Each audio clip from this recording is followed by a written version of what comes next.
In the vast, unforgiving emptiness of the Wyoming Territory, a single act of kindness can be the most dangerous gamble of all. For Fiona Vance, a young woman clinging to her father's failing ranch, loneliness was a constant companion and survival a daily battle. When she found a stranger sinking into the treacherous maw of a quicksand pit, every instinct screamed for her to run. He was an outsider, a potential enemy, in a land that bred suspicion. But her heart chose compassion over fear. She saved his life. 3 days later, as the dust of 50 war ponies thundered toward her isolated cabin, she had to face the terrifying question: had she rescued a man, or had she just sealed her own doom? The silence of the Wyoming Territory was a living thing. It pressed in on Fiona Vance from all sides, a constant, heavy blanket, woven from the drone of cicadas, the whisper of wind through brittle sagebrush, and the vast, aching emptiness of the sky.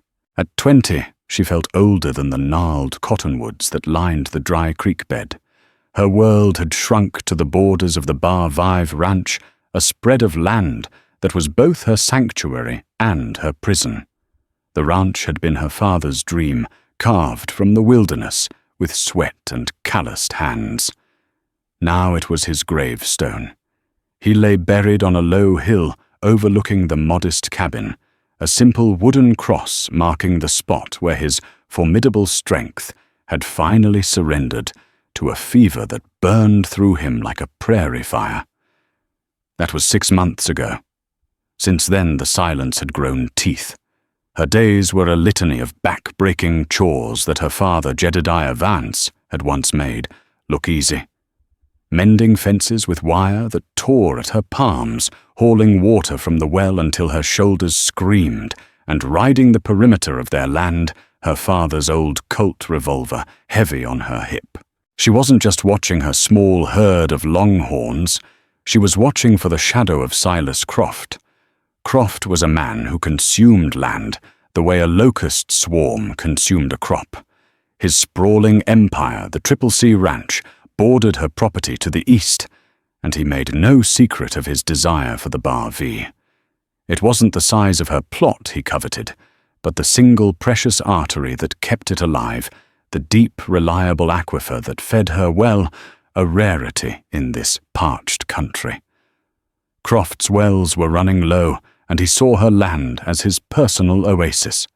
His foreman, a hulking man named Bo Hawkins, with eyes as cold and empty as a snake's, had paid her a visit a week prior. He hadn't threatened her outright. He didn't have to. His words were slick with false sympathy. "It's a heavy burden for a young lady," he'd said, his gaze lingering on the fraying cuffs of her work shirt. "Mr. Croft would be willing to take it off your hands. A fair price, of course. Enough for you to start a new life in a town somewhere more suitable." Fiona's answer had been a quiet but firm no. The ranch was all she had left of her father. Selling it would be like selling his memory. After Hawkins left, the harassment began. A section of her fence cut in the night, allowing a dozen head of cattle to wander off. A week's worth of laundry left to dry on the line, torn down and trampled into the dust. Small things designed to wear her down, to make the crushing loneliness unbearable, to prove she couldn't manage on her own. She knew it was Croft's doing, but she had no proof, and the nearest town redemption was a full day's ride away. The sheriff there was a man known to be deep in Croft's pocket. There was no help to be found. On this particular afternoon, the sun was a merciless hammer in a brassy sky. She was tracking a stray heifer that had a habit of wandering toward the treacherous mudflats near the old creek. It was a place her father had warned her about since childhood. The ground looked solid, but underneath, pockets of waterlogged sand could suck a full-grown steer down in minutes. Quicksand. She guided her mare Juniper along the edge of the flats, her eyes scanning the landscape. The heat shimmered, making the horizon dance. That's when she saw it. Not her heifer, but a dark shape near a cluster of thirsty willows. At first, she thought it was a deer or a coyote, trapped and struggling. She dismounted, tying Juniper's reins to a sturdy branch, and crept closer, her hand instinctively going to the grip of her colt. As she moved through the scrub, the shape became clearer. It was a man. He was sunk to his chest in the shimmering, greedy sand, his body listing to one side. He was still, and for a terrifying moment she thought he was already dead.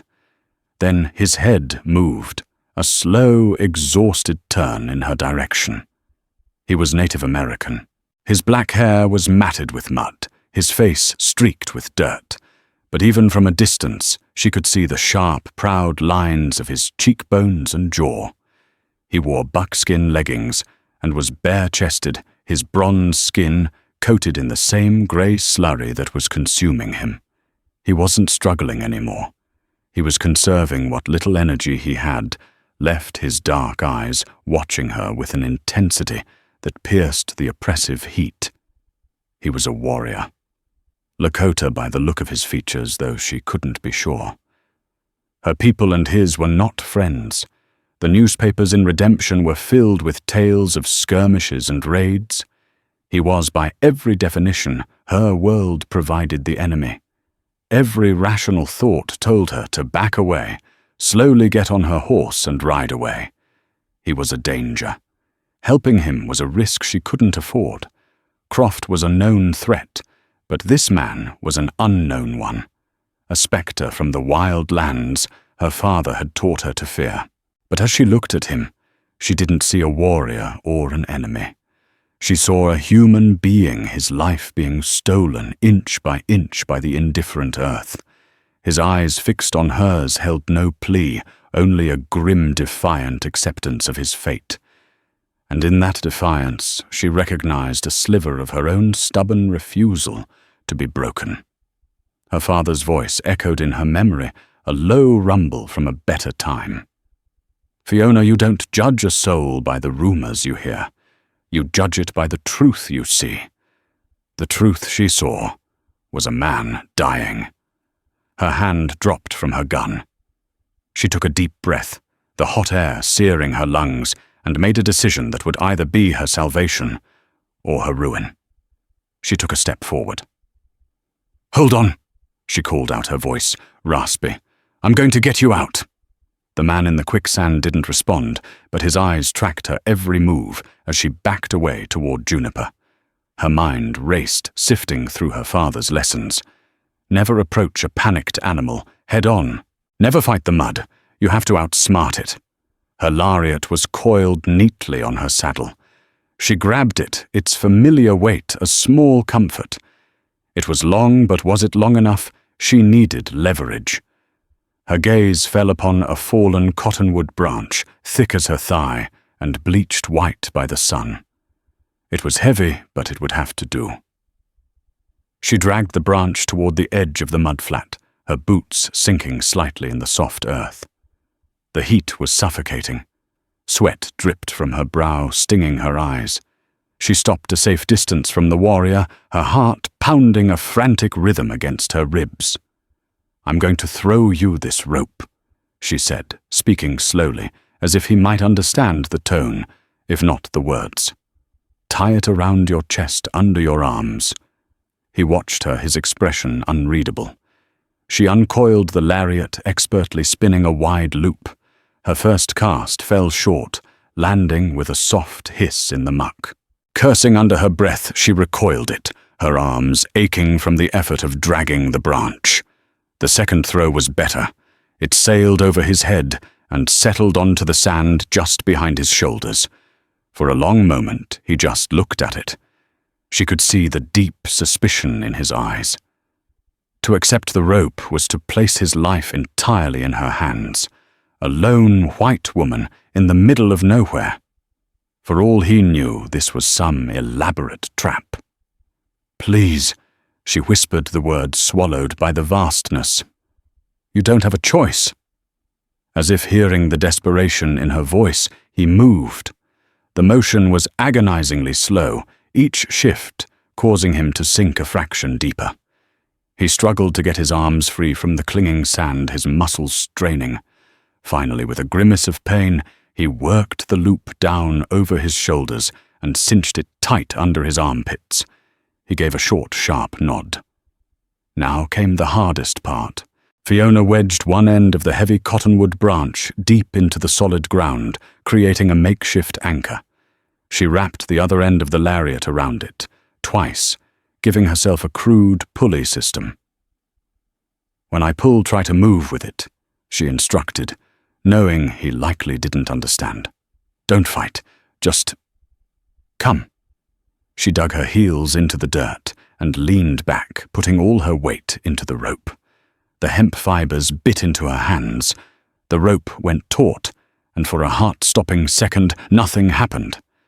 Then she felt a slight give. The warrior was using what little strength he had, trying to work his body toward the pull. It was brutal, grueling work. The sun beat down, and the world shrank to the rope in her hands, the burning in her muscles, and the slow, agonizing progress of the man in the sand. He was heavier than he looked, a solid mass of muscle and bone. Inch by inch, she pulled. The quicksand fought her its suction, a powerful, relentless force. Her lungs burned. Black spots danced in her vision. Just when she thought her strength would fail completely, she felt a sudden lurch. With a sound like a giant cork being pulled from a bottle, his torso broke free. He was still caught from the waist down, but the worst of the suction was broken. Renewed by the small victory, Fiona gave another desperate heave. He lunged forward, clawing at the muck, and then he was free, collapsing onto the semi-solid ground at the edge of the pit. He lay there gasping, his body trembling with exhaustion.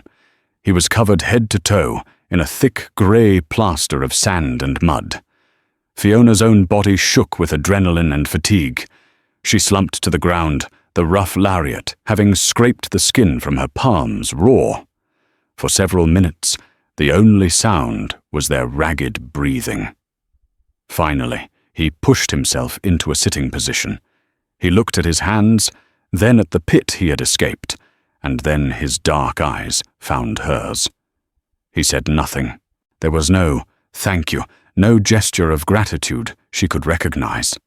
There was only that look, an intense, penetrating gaze that seemed to bore right through her, weighing and measuring her. It wasn't hostile, but it wasn't friendly either. It was something deeper, more elemental. It was the look of a man who understood the price of a life. Getting him back to the ranch was another ordeal. He was too weak to walk far. She brought Juniper over, and with immense difficulty they managed to get him into the saddle. He slumped forward, his body pliant with exhaustion. Fiona led the horse, walking the slow journey back to the Bar Vivre, every step feeling heavier than the last. She didn't dare take him to the cabin. If Hawkins or one of Croft's men decided to ride by, it would be a death sentence for them both. Instead, she led him to the old line shack, a half-mile from the main house. It was little more than a one-room hovel her father had used during calving season, but it had a roof, a cot, and a small hearth. It was secluded, hidden by a small grove of aspen trees. Inside, she helped him from the horse and onto the narrow cot. His body was cold and clammy, despite the oppressive heat. She built a small fire in the hearth, the flickering flames pushing back the shadows. She brought a bucket of water from the nearby trough and a clean rag. Gently, she began to wipe the clinging mud from his face and chest. He flinched at her touch but didn't pull away, his eyes never leaving her face. As she cleaned him, she saw the scars that mapped his body, old silvery lines from blades or claws, and a newer, angrier wound on his side, a deep gash that looked to be from a knife poorly stitched and inflamed. He hadn't just been trapped in quicksand, he was already wounded when he fell in. She finished cleaning the wound as best she could, applying a poultice of yarrow her father had taught her to make to stave off infection. She left him with a tin plate of jerky and a canteen of fresh water, and retreated to the cabin as dusk began to bleed across the sky, leaving him alone with the fire and the silence. As she walked, she couldn't shake the feeling of his gaze on her back. She had saved him, but in doing so, she had invited a dangerous and profound unknown into her solitary world. An unspoken debt now hung in the air between them, and she had no idea how it would be repaid. The next 2 days passed in a haze of tension and secrecy. Fiona split her time between her ranch chores and caring for the stranger in the line shack. She felt like a spy in her own life, constantly glancing over her shoulder, her ears straining for the sound of approaching hoofbeats. Every shadow seemed to hold the threat of discovery. The man in the shack regained his strength slowly. She brought him food stew from the pot she kept on her own hearth bread she baked in the pre-dawn hours and fresh water. He ate silently, his appetite growing with each meal. His name, she learned, was Chaitan. He had spoken it once, his voice, a low rasp, when she had pointed to herself and said, "Fiona." He had tapped his own chest and said, "Chaitan." Beyond that, communication was a frustrating tapestry of gestures and guesswork. He tried to tell her something, using his hands to describe a fight, the flash of steel, and a long, desperate run. He pointed to the east, his expression grim, and then to his wounded side. She pieced it together. He had been in a battle, separated from his people, and had been fleeing when he stumbled into the quicksand. In turn, she tried to explain her own silent battle. One morning, as she was rebandaging his side, he took her hands in his. He turned them over his calloused thumb, tracing the raw, rope-burned skin of her palms. His touch was surprisingly gentle. He looked from her hands to her face, a question in his eyes. Struggling for a way to explain, she led him to the door of the shack. She pointed toward the distant hills where her cattle grazed. She then took a stick and drew 2 brands in the dirt, her father's simple bar-v-v, and Croft's more elaborate CCC. Then she drew the C over the bar-v, scratching it out. Understanding dawned in Chaitan's eyes. It was a language he knew well, the language of territory ownership and theft. His jaw tightened, and a dangerous light flickered in his dark eyes. He looked around her small, struggling ranch, then back at her, and he saw not just a lone woman, but a warrior holding her ground against a superior force. A new level of respect entered his gaze. He was no longer just looking at his rescuer, he was looking at a kindred spirit. A fragile trust began to form in the quiet space between them. He watched her work, his silence, a constant observant presence. He saw the weariness in the slump of her shoulders at the end of the day, and the fierce determination that straightened her spine each morning. She, in turn, saw the man beneath the warrior. She saw the way his eyes would soften when he watched a hawk circling in the sky, a fleeting look of longing for the freedom he had lost. She saw the discipline in his movements as he began to walk around the shack, testing his strength, his body healing with a speed that amazed her. On the afternoon of the 2nd day, he was standing outside the shack when she arrived with a bowl of food. He had found a discarded piece of wood and was carving it with a small, sharp stone. He was shaping it into the likeness of a hawk, its wings outstretched. The detail was exquisite. He worked without wasted motion, his focus absolute. He didn't seem to notice her approach until she was a few feet away. He stopped carving and held the small wooden bird out to her. It was a gift. As she reached for it, her fingers brushed against his. A jolt like summer lightning shot up her arm. She pulled her hand back quickly, her heart hammering. He met her gaze, his expression intense, and for the first time, she saw something more than respect or gratitude. She saw a flicker of the same startling connection she felt herself. The moment was broken by a sound that made her blood run cold, the jingle of a harness and the low murmur of voices from the direction of the main cabin. Hawkins. Panic seized her. She shoved the carving into her pocket and grabbed Chaitan's arm, pulling him back into the shadows of the shack. "Stay here. Don't make a sound," she whispered urgently, the words useless, but the tone clear. She put a finger to her lips, her eyes wide with fear, and he understood immediately. His demeanor shifted.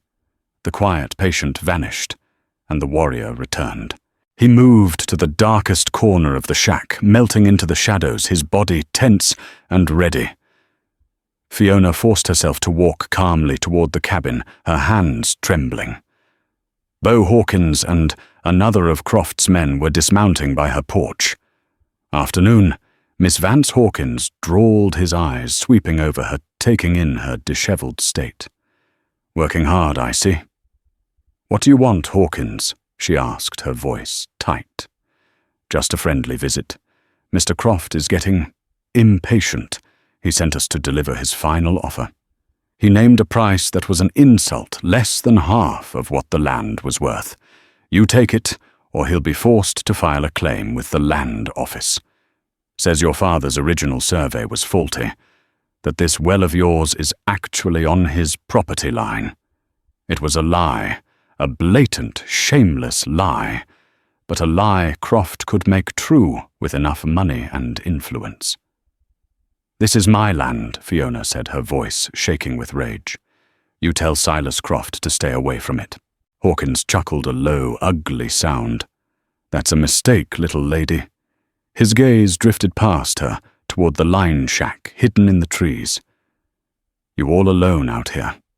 Things happen. Accidents. Prairie fires. Best to take the money and go." He mounted his horse, his eyes lingering on her with cold menace before he and the other man rode off, leaving a cloud of dust and dread in their wake. Fiona stood frozen, her entire body trembling. The threat was no longer veiled. It was raw and immediate. Her time was running out. When she finally turned back to the shack, she saw Chaitan standing in the doorway, the wooden hawk clutched in his hand. He had heard everything, and the look on his face was one of cold, lethal fury. The confrontation with Hawkins shattered the fragile peace of the last 2 days. The air in the line shack grew thick with unspoken urgency. Chaitan's wounds were healing, but Fiona knew his spirit was chafing at the confinement. He was a man of open spaces and decisive action, and being hidden away while she faced threats on his behalf was clearly a torment to him. That evening, he refused the food she brought. Instead, he stood by the shack's single small window, staring eastward into the deepening twilight. He was no longer just a patient. He was a warrior planning his next move. Fiona sat on the edge of the cot, the silence stretching between them. "They will be back," she said softly, more to herself than to him. "Croft won't wait long." Chaitan turned from the window. He walked over to her and knelt on one knee, bringing them eye to eye. He tapped his chest, then pointed to the east. He made a gesture signifying a large group of people, his people. Then he pointed back to her and the ranch. His meaning was clear. He had to leave to find his tribe. A cold knot of fear, and something she refused to name as disappointment, tightened in her stomach. She had known this moment was coming. He couldn't stay here forever. In fact, his presence was a danger to them both. Yet the thought of being truly alone again, facing Croft with the knowledge of what was coming, was terrifying. In just a few days, his silent presence had become a strange sort of shield against the crushing loneliness. She gave a small, jerky nod. "I understand." He reached up and, with a startlingly intimate gesture, tucked a stray strand of her hair behind her ear. His fingers were rough, but his touch was feather-light. His eyes held hers, and in their depths she saw a conflict, the pull of duty to his people versus the debt he owed her. He stood and walked to the small fire. For a moment he simply stared into the flames. Then he reached to his own hair. Woven into a braid was a single perfect hawk feather, its edges tipped in white. With deliberate care he untied it. He returned to her and pressed the feather into her hand, closing her fingers around its delicate shaft. He held her gaze again, his expression fiercely serious. He pointed at the feather, then at his own chest. Then he held up 3 fingers. He pointed to the rising sun, moved his hand across the sky to indicate the passing of a day, and did this 3 times. Finally he pointed to the east and then back to her ranch. 3 days. He was promising to return in 3 days. It was an impossible promise. The territory was vast. He didn't know where his people were. He was on foot, still weak. How could he possibly travel hundreds of miles and return in such a short time? She saw it for what it likely was, a kind gesture, a warrior's attempt to give her hope before he disappeared from her life forever. She wanted to believe him, but the harsh reality of her world wouldn't allow it. She clutched the feather in her hand and gave him a watery smile. "Go," she whispered. "Be safe." He gave her one last, long look, a look that conveyed more than words ever could. It spoke of gratitude, respect, and a promise he fully intended to keep. Then he slipped out of the shack and melted into the pre-dawn darkness. Fiona stood at the door for a long time, listening until the sound of his soft footsteps faded into the chirping of the crickets. She was alone again. The silence that rushed in to fill the space he left was heavier and more profound than ever before. The next 2 days were the longest of her life. She did her chores on autopilot, her senses stretched to their breaking point. Every gust of wind sounded like hoofbeats. Every shadow in the distance looked like a rider. She kept the hawk feather in her pocket, its soft edges a constant reminder of the impossible promise and the man who had made it. On the morning of the 3rd day, her worst fears were realized. She was in the barn milking her lone dairy cow when she heard the riders. It wasn't the furtive approach of 1 or 2 of Croft's men. This was a larger group, riding openly, arrogantly. She ran to the door and peered out. It was Silas Croft himself, flanked by Hawkins, and at least a dozen of his hired guns. They rode straight into her yard, as if they already owned it, their horses tearing up the packed earth. Croft was a man whose physical softness belied the cruelty in his heart. He was portly with a florid face and small, piggy eyes that missed nothing. He dismounted his expensive leather boots, sinking into the dust. "Miss Vance," he said, his voice smooth as oiled leather, "I trust you've had time to reconsider my generous offer." Fiona stepped out of the barn, her father's shotgun held loosely in her hands. It was an old, double-barreled weapon, but it was reliable. "This is my final answer, Croft. Get off my land." Croft's smile was a thin, predatory slash. Feisty. "I admire that. But foolishness has its limits." He gestured to his men. "Hawkins, the lady is moving out. See to it her things are removed from my house." Hawkins and 2 other men started toward the cabin, sneers on their faces. Fiona raised the shotgun, the twin barrels unwavering. "The first man who takes another step is dead." The yard went silent. Croft's men looked from her to their boss. Hawkins hesitated, his hand hovering over the pistol at his hip. Croft's smile finally faded, replaced by a mask of cold fury. "You're making a fatal mistake, girl," he hissed. And it was in that moment, as she stood alone against 15 men, the weight of her father's legacy on her shoulders, that she heard it. It started as a low, deep thrum, a vibration she felt in the soles of her boots, before she heard it with her ears. The sound grew steadily, a rhythmic pounding that was not the gallop of shod horses. It was the sound of dozens of unshod ponies running as one. Croft and his men heard it too. They turned in their saddles, their expressions shifting from arrogance to confusion, and then to alarm. Fiona looked toward the eastern ridge. Her heart leaped into her throat. A cloud of dust was rising against the morning sun, a massive, billowing plume. And out of that dust they came, warriors, dozens of them, their bodies sleek with paint, their hair adorned with feathers, their lances and rifles held high. They flowed over the ridge like a river, a silent, disciplined, and terrifying force. At their head, riding a powerful paint pony, was Chaitan. He had kept his promise.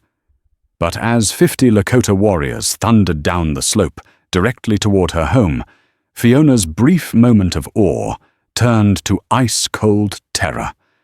She felt betrayed. Had she saved a man only to bring a war party down upon her head, Croft and his men were a known danger. This was an apocalypse, caught between the greed of one man and the honor of another. She realized the day of reckoning had finally arrived. The world seemed to slow down, the air growing thick and heavy.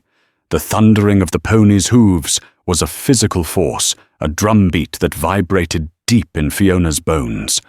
Croft's men, who had been sneering with arrogance moments before, were now frozen, their hands hovering uncertainly over their weapons. Their faces weathered, and tough had gone pale beneath their tans. They were hired guns bullies, accustomed to intimidating lone women and small-time ranchers. They were not prepared for this. Fiona stood rooted to the spot, the heavy shotgun feeling like a child's toy in her hands. Her mind couldn't reconcile the two images of Chaitan. There was the wounded, vulnerable man she had nursed in the line shack, the man whose quiet presence had filled the silence. And then there was the warrior at the head of this terrifying force, his face a mask of grim purpose, a rifle resting in the crook of his arm, as if it were an extension of his body. He looked like a spirit of vengeance summoned from the earth itself. Her heart twisted with a bitter, sickening sense of betrayal.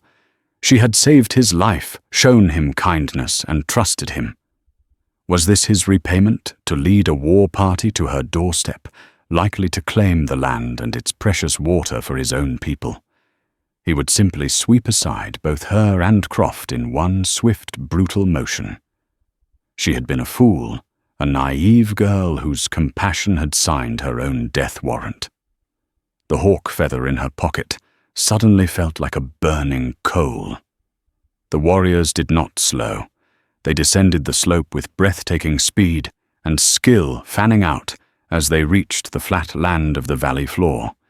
They formed a wide, silent crescent, their movements fluid and coordinated, effectively cutting off any chance of retreat for Croft and his men.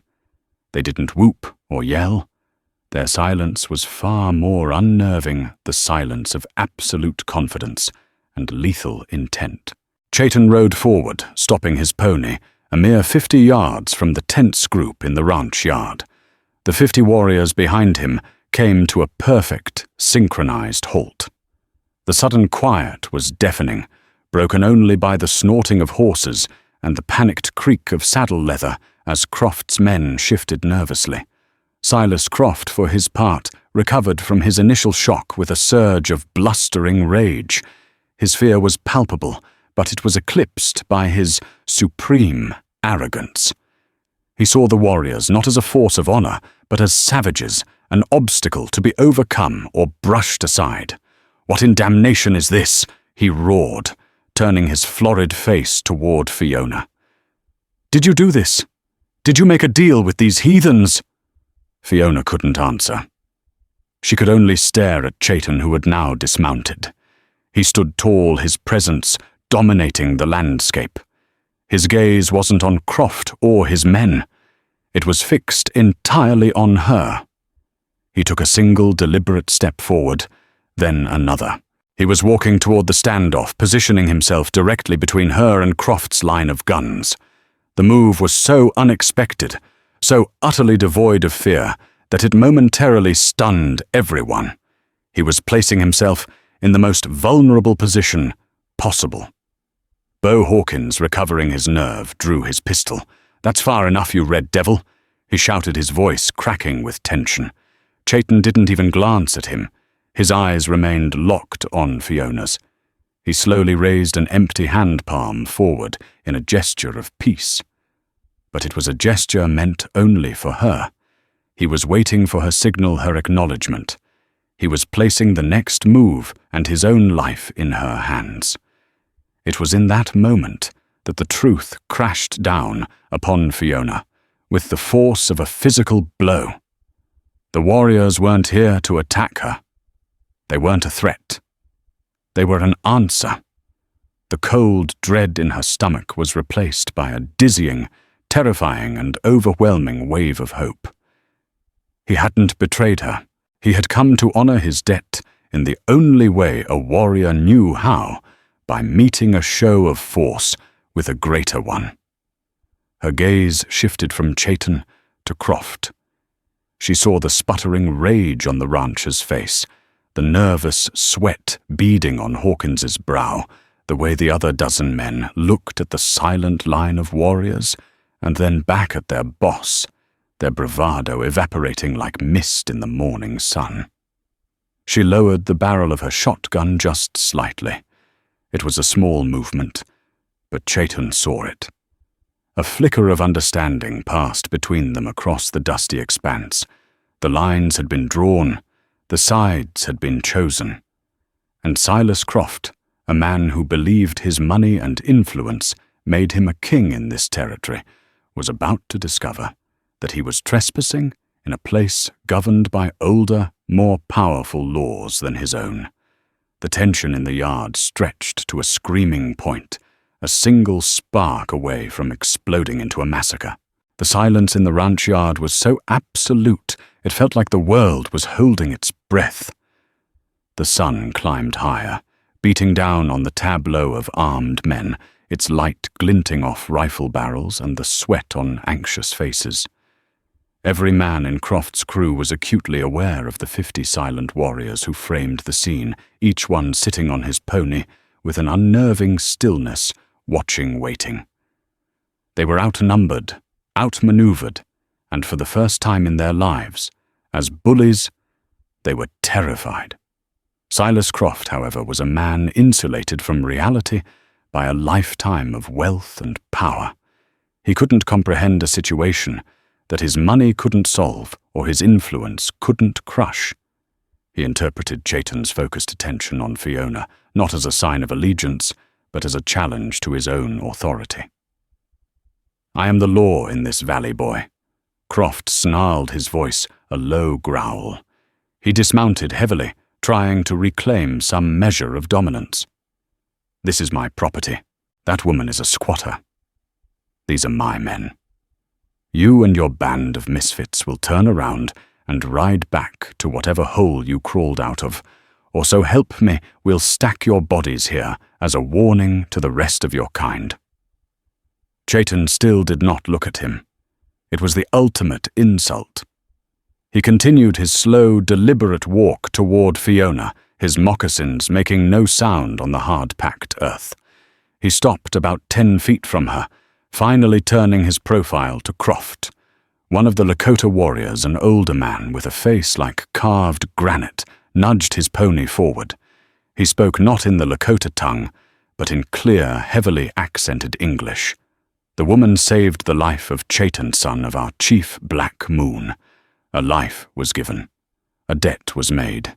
This land is now under the protection of our people. The debt must be paid. The words hung in the hot, still air. The son of a chief. The title added a new and dangerous weight to the situation. This was not some random raiding party. This was an official act sanctioned by tribal leadership. Croft let out a derisive snort. "A debt, I'll give you a debt." He pulled a thick leather pouch from his belt and threw it onto the ground between them. It landed with a heavy jingle of coins. "There. Your debt is paid. Now take your money and get off my land before I lose my patience." The sheer ignorance of the gesture was breathtaking. The warriors remained impassive, but a low, dangerous murmur rippled through their ranks. The older warrior who had spoken looked at the pouch of money as if it were something foul. "Your shiny metal cannot buy honor," he said, his voice laced with contempt. Chayton finally turned his head and looked at Silas Croft. It was the first time he had acknowledged the rancher's existence, and the look in his eyes was one of pure, undiluted scorn. He saw Croft not as a threat, but as something pathetic. That look was what finally made Croft snap. His face purpled with rage. "Hawkins!" he shrieked, his voice cracking. "I gave you an order. Get that squatter out of my house." Bo Hawkins was trapped. He was terrified of the warriors, but he was more afraid of failing his ruthless employer. With a desperate yell, he raised his pistol, not at Chayton, but at the easiest target, Fiona. "It's over, Missy." He never finished the sentence. Before Hawkins could even tighten his finger on the trigger, Chayton moved. He was a blur of motion, covering the 10 feet between them in 2 powerful strides. He didn't draw a weapon. He didn't need to. He slammed into Hawkins with the force of a charging buffalo. Hawkins's pistol discharged into the sky with a deafening crack as the 2 men hit the ground in a tangle of limbs. The gunshot broke the spell. Croft's men, their nerves already frayed, instinctively drew their weapons. But before a single one could take aim, the air was filled with a sound like 100 whips, cracking at once, the sound of arrows being knocked to bowstrings. In perfect unison, 50 Lakota warriors had their bows drawn, their arrows aimed not at the men, but at their horses. It was a chillingly brilliant tactic. A dismounted man in the open prairie was a dead man. Chayton was on his feet in an instant, Hawkins' pistol now in his hand. He had the foreman in a chokehold, the man's own gun pressed against his temple. Hawkins's face was pale, his eyes wide with terror. The standoff had shifted in a heartbeat. Croft's men were frozen, their guns half drawn, staring at their captured foreman, and the 50 arrows aimed at their only means of escape. Chayton spoke, his voice low and cold, the English words carefully chosen, and heavy with menace. "She saved me," he said, his eyes finding Fiona's. "She gave me water when I was thirsty. She gave me shelter when I was weak. She showed honor." He then turned his burning gaze on Croft. You show nothing. You are a man with a hollow spirit. You try to steal from a woman who has more strength in her heart than you, and all your paid guns have in your souls." He shoved Hawkins away from him. The foreman stumbled and fell into the dust, gasping for air. Chayton threw the pistol down at Croft's feet. "We will not shed blood on this land today," Chayton declared, his voice ringing with authority. "Because this is her land. Not yours, not ours. Hers. We are here only to see the debt paid. The debt is her safety." He swept his arm out, indicating the ranch, the valley, the sky. "Leave. Now. And do not return. If you or any of your men cast a shadow on this land again, our arrows will not be aimed at your horses." The threat was absolute. There was no room for negotiation. Silas Croft stared, his mouth agape, his entire world of power and intimidation crumbling around him. He looked at his terrified men, at the unwavering line of warriors, and at the determined young woman he had tried to break. He had lost. With a final sputtering curse, he turned and lumbered toward his horse. "Let's go," he growled at his men. One by one they holstered their weapons, their relief palpable. They mounted their horses, and without a single look back, rode away, a defeated posse, disappearing back into the haze from which they came. Fiona watched them go, her body trembling with the aftermath of adrenaline. The shotgun slipped from her numb fingers and clattered into the dust. She looked at Chaitin, who stood watching her, his expression unreadable, but his dark eyes filled with a fierce, protective light. The dust settled, leaving behind a silence that was no longer empty, but filled with the weight of a debt paid and a promise kept. As the last of Croft's riders vanished over the ridge, a collective sigh seemed to pass through the valley. The tension that had held everyone in its grip finally broke. The Lakota warriors relaxed their bowstrings, their stoic expressions softening almost imperceptibly. The silent threat was over. Chaitin walked toward Fiona, his steps slow and measured. He stopped a few feet from her, his gaze taking in her trembling hands and the shotgun lying in the dust at her feet. He bent down, picked up the weapon, and held it out to her handle first. It was a gesture of respect, returning the symbol of her own power, acknowledging that she had been prepared to make her own stand. She took it, her fingers brushing against his. This time she didn't pull away. "You came back." She whispered the words, sounding inadequate. "I made a promise," he replied, his English still careful and deliberate. The older warrior who had acted as spokesman dismounted and approached them. "The man Croft will not trouble you again. But his greed is a sickness. He may send others. The law of the white man is weak here." Fiona nodded, the reality of her situation still settling in. Croft was gone for now, but the territory was still a dangerous place. "What will you do?" she asked Chaitin. "We will stay," he said simply. "For a time. To watch." He gestured to the surrounding hills. "My warriors will make camp. They will hunt. They will see that the brand on your cattle is not changed." The offer was staggering. He wasn't just chasing off a threat. He was providing a shield. He was repaying his debt not with a single act, but with a lingering promise of security. For the first time since her father's death, Fiona felt the suffocating weight of fear begin to lift from her shoulders. Over the next few days, a new rhythm established itself on the Bar V ranch. The silence of loneliness was replaced by a new kind of silence, one of watchful presence. Warriors could be seen on the ridges at sunrise, and sunset their silhouettes like sentinels guarding her land.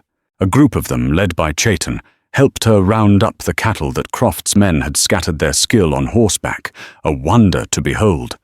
They moved the animals with an effortless grace that made her own hard work look clumsy. In the evenings, Chaitin would come to her cabin. They would sit on the porch as the sky turned from orange to deep indigo, the smoke from the distant Lakota campfires, a thin, fragrant haze on the air. They still spoke little, but their silence was now comfortably filled with a deep shared understanding. He told her of his people of the Black Hills, which they held sacred, and of the growing pressure from the white settlers and soldiers. She in turn told him about her father, about his dream for this ranch, and her struggle to keep it alive. She learned that Chaitin was not just a chief's son, but a leader in his own right, respected for his wisdom as much as his courage. He had been leading a scouting party when they were ambushed by soldiers, which was how he had been wounded and separated from them. Finding his people had been a matter of honor and urgency. Returning for her had been a matter of his soul. One evening, he gave her the small wooden hawk he had carved. Its wings were smooth beneath her thumb. The hawk flies high, he set his eyes on the first stars appearing in the sky. It sees everything. It is strong, and it is free, like your spirit. Fiona felt a warmth spread through her chest, a warmth that had nothing to do with the fading heat of the day. She looked at him, at the strong lines of his face, illuminated by the rising moon, and saw not a stranger or a savior, but a man of honor, of depth, and of quiet strength that mirrored her own. The chasm between their worlds, which had once seemed impossibly wide, now felt like a space they could bridge together. She knew this alliance couldn't last forever. His people would move on following the buffalo and the seasons. He had duties and a life far from her small, isolated ranch. But for now, in this small pocket of time, she was not alone. The lonely ranch girl had pulled a warrior from the quicksand, and in return, he had pulled her from the mire of her own despair.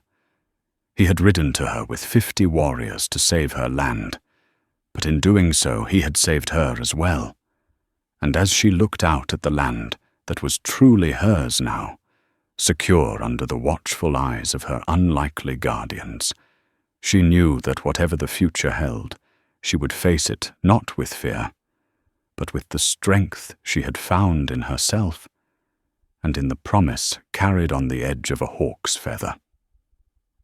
The West was still a wild and dangerous place, but she had found her own kind of peace in the heart of its untamed beauty.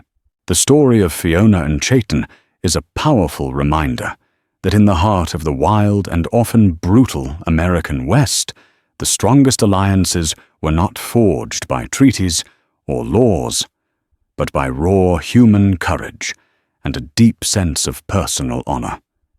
It's a testament to the idea that true strength isn't about the land you can conquer, but the promises you're willing to keep.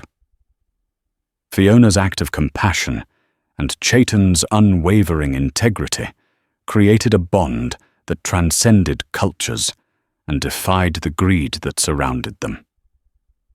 What did you think of Fiona's courage to stand alone? And what about Chayton's epic repayment of his debt? Let us know your thoughts in the comments below. If you were moved by this story of bravery and unexpected love, please hit that like button, share it with someone who appreciates tales of the untamed West, and make sure to subscribe for more stories that bring forgotten histories and unsung heroes to life.